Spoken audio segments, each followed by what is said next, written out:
Today, we are taking a close look at the battle for a high-profile Senate seat in the Lone Star State, with both parties pulling out all the stops. We're joined now by Kevin Cirilli, Bloomberg's chief Washington correspondent. Kevin?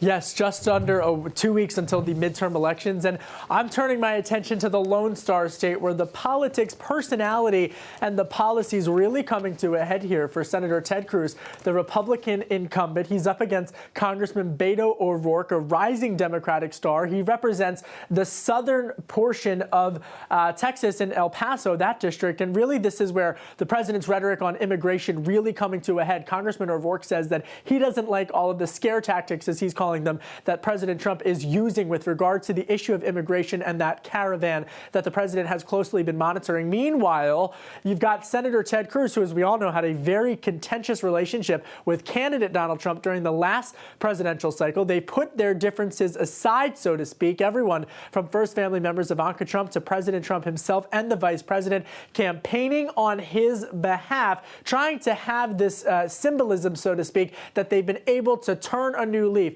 But the policy here is really interesting, particularly when you look at big oil in the western part of the state and the impact that the oil industry has had on this race. Remember, it was just a few weeks ago when President Trump announced in Iowa that he was going to allow for the year-round sale of E15. That was a big win for the ethanol industry, but big oil didn't like it. Congressman O'Rourke says that he would advocate more to have that type of money into the western part of the state, but Senator Cruz says he's got the president's ear and the relationship now to advocate on trade policy.